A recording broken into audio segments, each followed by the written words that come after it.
మన దేశంలో అతిపెద్ద వ్యాపారవేత్తలంటే ఇద్దరు అంబానీ, అదానీ. ఈ అదానీ వ్యాపారాలన్నీ ఎలా ఉంటాయో తెలిసిందే. మనోడు బిజినెస్ పెడతానంటే ఎక్కడైనా సరే అనుమతి రావాల్సిందే. ఎందుకంటే మనోడికి మోడీ మద్దతు ఉంది, అమిత్ షా ఆశీస్సులున్నాయి. ఎవరైనా సరే ఒప్పుకోమంటే సీఎం అయినా సరే సిబిఐ లేదా ఈడీ వెంటనే పరుగులు పెడుతుంది. ఇన్కమ్ ట్యాక్స్ అధికారులు అయితే ఎంత పెద్ద నేతనైనా సరే వేట కుక్కల్లా వెంటాడుతారు అనే విమర్శ ఉండనే ఉంది. అదానీ మీద ఎన్నో ఏళ్లుగా ఎన్నో విమర్శలు వస్తూనే ఉన్నాయి. కానీ ఆయన టచ్ చేసేవారు కూడా ఎవరూ లేరు. ఎందుకంటే మోడీ మనిషి కాబట్టి. ఇంకా చెప్పాలంటే మోడీ, అమిత్ షాల తర్వాత మోస్ట్ పవర్ఫుల్ వ్యాపారవేత్త గౌతమ్ అదానీ. ఇంతకుముందు చాలా మంది, అంటే హిడెన్బర్గ్ రిపోర్ట్ నుంచి దేశంలోని ప్రతిపక్షాల వరకు అదానీని ఎంతో మంది విమర్శించారు. అంతెందుకు, అదానీ గాని వేరే వారి వ్యాపారాల మీద కన్నేసాడంటే ఎవరైనా సరే వ్యాపారాన్ని అమ్మేయాల్సిందే, లేదంటే కేంద్ర అధికారులు వచ్చి ఆ సదరు వ్యాపారిని ఏదో ఓ కేసులో ఇరికించేసి లోపలేస్తారు. అంతటి పవర్ఫుల్ అన్నమాట. దీంతో గొడవలెందుకులే అని కాస్త ఎక్కువ రేట్ ఇవ్వమని అదానీని బ్రతిములాడుకుని వ్యాపారాలు వదిలేసుకుంటున్న వారు కోకొల్లలు అనే టాక్ కూడా ఉంది. అందుకే దేశంలో అడుగుకో అదానీ కంపెనీ ఏర్పడుతుంది. నూనె నుంచి సిమెంట్ దాకా, ఎయిర్పోర్ట్ల నుంచి ఓడరేవల వరకు ఎవరైనా సరే అమ్మాల్సిందే. అందుకే ఎయిర్పోర్ట్లు, షిప్ యార్డ్లు, స్టీల్ కంపెనీలు అన్ని అదానీవే. అయితే అంబానీ వ్యాపారం చేస్తున్న టెలికమ్యూనికేషన్ జోలికి మాత్రం వెళ్ళడు. ఎందుకంటే ఇద్దరి మధ్య ఒప్పందం ఉందనే విమర్శ కూడా ఉంది. ఒకరి వ్యాపారంలోకి మరొకరు రావద్దనే గుజరాతీ తెలివి వాడుతున్నారు. దేశం మొత్తం ఏలుతున్నారు. ఇక మన దేశంలో ఎన్ని తప్పులు చేసినా, నేరాలు చేసినా కూడా అదానీని ఎవరు ఏమీ చేయలేరు అనేది నిజం. ఎందుకంటే మోడీ వెనక దాక్కుంటాడు కాబట్టి.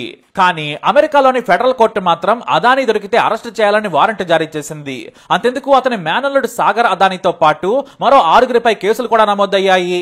New York eastern district attorney Breon Peace ఆదేశాలతో గౌతమ్ అదానీ మీద కేసు నమోదైంది. దీంతో ఎకరైనా అదానీని మూసేయండి, ఆయన నేరాలకు అక్రమాలకు అడ్డే లేకుండా పోతుందనే విమర్శలు మొదలయ్యాయి. అయితే ఇక్కడే అమెరికాలో నమోదైన కేసులో నాటి ఆంధ్రప్రదేశ్ సర్కార్లోని వారికి భారీగా లంచం ఇచ్చాడని FBI ఆరోపిస్తోంది. దాదాపుగా 1750 కోట్లను కొన్ని రాష్ట్రాల ముఖ్యమంత్రులకు లంచాలుగా ఇచ్చాడట అదానీ. వాటిలో ఆంధ్రప్రదేశ్, ఛత్తీస్గఢ్, ఒడిశా, జమ్మూ కాశ్మీర్, తమిళనాడు ఉన్నాయి. ఇక ఈ లంచాలనేవి 2020 నుంచి 2024 మధ్య అదానీ ఇచ్చినట్లు న్యూయార్క్ టైమ్స్ సంచలన వార్త ప్రచురించింది. దీనిపై సీరియస్ గా విచారణ సాగుతుందని అదానీ అయినా ఎవరైనా సరే అమెరికా చట్టాలను ఉల్లంఘిస్తే జైల్లో వేస్తామని హెచ్చరించింది. ఇక అదానీ ఇచ్చిన లంచాల్లో ఏపీ సర్కారుకు కీలక వాటా ఉందనే విమర్శలు వస్తున్నాయి. నాడు సీఎం గా వైఎస్ జగన్ ఉన్నారు. అయితే ఇక్కడ ఎందుకు సీఎంలకు లంచాలు ఇచ్చాడనేది కీలకంగా మారింది. గౌతమ్ అదానీ కంపెనీకి సంబంధించిన సోలార్ విద్యుత్ సహా కరెంటు కొనుగోలు ఒప్పందాలపై చర్చలు జరిగాయి. దాదాపుగా 7000 మెగావాట్ల కొనుగోలు కోసం చర్చలు జరిపారు. తమ కరెంటు కొంటే మీకు మంచి లంచం ఇస్తానని ముందే డబ్బులు ఇచ్చాడు అదానీ. మరో విషయం ఏంటంటే 2021లో వైఎస్ జగన్ ఇదే విషయమే కలిశారు కూడా. ఎక్కువ పవర్ అవసరాలు ఏపీకే ఉన్నాయి, దీంతో కొనాలని అందుకు లంచాలు ఇచ్చారట. అంటే జనం సొమ్మును నాకిస్తే దాంట్లో వాటాను నీకిస్తానని అదానీ చెప్పాడనేది ఈ ఆరోపణలో కీలకంగా మారింది. అయితే ఎక్కడా కూడా వ్యక్తుల పేర్లను అమెరికాలోని బ్రూక్లిన్ కోర్టు రిపోర్ట్ లో ప్రస్తావించలేదు. కానీ ప్రభుత్వాలు అంటూ స్టేట్ నేమ్స్ ని మాత్రమే రాశారు. మరి ఒక స్టేట్ లో 7000 మెగావాట్ల ఒప్పందం అంటే ఎవరితో జరుగుతుంది? ముఖ్యంగా సీఎంలతోనే చర్చలు జరుగుతాయి. కాబట్టి ఆ లంచం వైఎస్ జగన్ కు చేరిందని ప్రతిపక్షాలు ఆరోపిస్తున్నాయి. ఇక ఏపీ ఒకటే కాదు, తమిళనాడు నాటి సీఎం నుంచి ఇతర బీజేపీ నేతలకు కూడా లంచం మరక అంటుకుంటోంది. దీంతో ఇప్పుడు జగన్ కిదో తలనొప్పిగా మారింది. జాతీయ మీడియాలో సైతం తమిళనాడులో DMK, ఒడిశాలో నవీన్ పట్నాయక్, జమ్మూ కాశ్మీర్ లో కేంద్ర అధికారులు, బీజేపీ నేతలు ఏపీలో వైఎస్ఆర్ పార్టీ అధినేతలకు లంచాలు ఇచ్చారని చెబుతున్నారు. వాటి విలువ $265 మిలియన్. అందుకే అమెరికాలో కేసులు నమోదయ్యాయి. మరి భారత్ లో లంచాలు ఇస్తే అదానీపై అమెరికాలో విచారణ ఎలా సాగుతుంది? ఎందుకు అమెరికా సీరియస్ గా ఉంది? ఎక్కడ అమెరికాలో నేరం చేశాడంటే ఇక్కడే ఓ విషయం ఉంది. Adani national corporation of India నుంచి భారీ సోలార్ ప్రాజెక్ట్ ను ఏర్పాటు చేయాలనుకున్నారు. మరి సోలార్ ప్రాజెక్ట్ ఏర్పాటు చేయడం పెద్ద విషయం కాదు. ఎందుకంటే కేంద్రంలో అదానీ ఏది చెబితే అదే నడుస్తోంది. కానీ ఆ పవర్ ను కొనేవాళ్లు ఉండాలి కదా. అందుకే ముందే నేతలు, అధికారులకు భారీగా లంచాలు ఇచ్చిన అదానీ ముందే తమ కరెంటు కొనేలా చర్చలు జరిపారు. మన దేశంలో మొత్తం సెట్ చేశాడు. ఎందుకంటే కేంద్రం తాను తానా అంటే తందానా అంటోంది.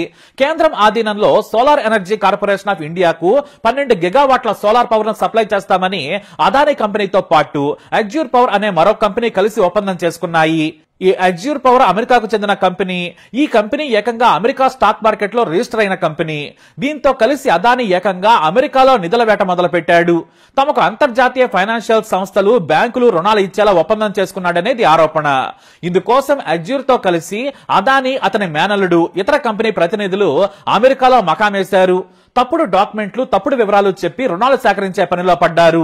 $2 బిలియన్ విలువైన 2 సిండికేట్ రుణాల్లో తప్పుడు పద్ధతులు అనుసరించాడు అదానీ. ఆ తర్వాత $1 బిలియన్ విలువైన బాండ్లు ఇస్తానని ఇన్వెస్టర్కు ఆశ చూపించాడు. అంతేకాదు తమకు రుణాలు వచ్చేలా చేస్తే భారీగా లంచాలు ఇస్తానని చెప్పాడు అదానీ అండ్ కో. అతనికి తోడుగా అజ్జూర్ కంపెనీ ఉంది. ఈ అజ్జూర్ కంపెనీలో చాలా మంది ఇన్వెస్టర్లు డబ్బులున్నాయి. దీంతో తప్పుడు పద్ధతిలో సోలార్ ప్రాజెక్టు దక్కించుకుని నిధులకు లంచాలు ఇవ్వజూపాడు. చివరకు ఇండియాలో కరెంటు కొనేందుకు ఆయా రాష్ట్రాల సీఎంలు అధికారులకు లంచాలు ఇచ్చాడని FBI విచారణలో తేల్చింది. దీంతో అజ్జూర్ కంపెనీతో పాటు అదానీ మీద కూడా కేసు నమోదైంది. మన దేశంలో లంచాలు ఇచ్చిన అదానీ తప్పించుకోగలడు, అమెరికాలో అంత సులువు కాదు. దీంతో Adani group America dollar denominated bond offering లో వెనక్కి తగ్గింది. భారత్ లో కంపెనీ లాభాల కోసం అమెరికా కంపెనీతో జతకట్టాడు అదానీ. ఆ తర్వాత డబ్బుల సేకరణ కోసం అమెరికాలో రుణాలు పొందాలనుకున్నారు ఆయన. ఇందుకోసం లంచాల మార్గాన్ని ఎంచుకున్నారు. దీంతో ఆయన ఇరుక్కుపోయారు. ఈ విషయం అమెరికాలో భారత్ లో సంచలన వార్తగా మారింది. దీంతో ఒకరోజే స్టాక్ మార్కెట్ లో అదానీ షేర్లు భారీగా పడిపోయాయి. దాదాపుగా 2.5 లక్షల కోట్ల అదానీ విలువ ఆవిరైపోయింది. అయితే ఈ ఆరోపణలను అదానీ గ్రూప్ ఖండించింది. కానీ అదానీని అరెస్ట్ చేయాలని కాంగ్రెస్ ప్రతిపక్ష నేత రాహుల్ గాంధీ డిమాండ్ చేశారు. లంచం ఆరోపణలు అమెరికా చేసింది, కోర్టులో కేసు నమోదైంది కాబట్టి అరెస్ట్ చేయాలి. సెబీ చీఫ్ మాధవి పూరి బచ్పైన కూడా విచారణ చేయాలని డిమాండ్ చేశారు.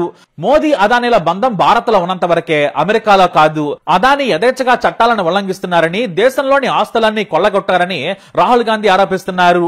మోడీ ఉన్నంత వరకు అదానీ అరెస్ట్ కాడని రాహుల్ గాంధీ విమర్శించారు. అయితే లంచాలు ఇచ్చిన వాళ్ళని మాత్రమే కాదు, తీసుకున్న వాళ్ళను కూడా అరెస్ట్ చేయాలని డిమాండ్లు వినిపిస్తున్నాయి. దీనిపై బీజేపీ తీవ్రంగా కామెంట్ చేసింది. ప్రతిరోజు రాహుల్ గాంధీ ఏదో విషయంపై విమర్శిస్తూనే ఉంటారు. మరి తెలంగాణ సీఎం కాంగ్రెస్ నేతే కదా. అదానీ మోడీ బంధమని చెబుతున్న ఆయనకు రేవంత్ రెడ్డి కనిపించడం లేదా? అదానీ 100 కోట్ల విరాళం ఇచ్చాడు, ఏ అకౌంట్ల నుంచి ఇచ్చాడో చెప్పాలి. అదానీ పెట్టుబడులకు రేవంత్ రెడ్డి ఎందుకు సాయం చేస్తున్నారో చెప్పాలి. దీని వెనుక ఎన్ని లంచాలు ఉన్నాయో కూడా చెప్పాలని ఫైర్ అయింది బీజేపీ. తమ పార్టీ నేతలు అదానీతో ఫోటోలు దిగి డబ్బులు తీసుకుంటున్నారు, కానీ మోడీని అదానీని మాత్రం విమర్శిస్తాడని ఫైర్ అయ్యారు బీజేపీ అగ్రనేతలు. దీంతో వివాదం అదానీ నుంచి ఇటు ఏపీ మాజీ సీఎం జగన్, తెలంగాణ ప్రస్తుత సీఎం రేవంత్ రెడ్డికి చుట్టుకునేలా ఉంది. మరి అదానీని అమెరికా పోలీసులు అరెస్ట్ చేస్తారా? మీ అభిప్రాయం ఏంటి? కామెంట్ ద్వారా తెలియజేయండి. వీడియో అప్డేట్స్ కోసం మై ఛానల్ ఫాలో అవ్వండి, అలాగే తప్పకుండా సబ్స్క్రైబ్ చేసుకోండి.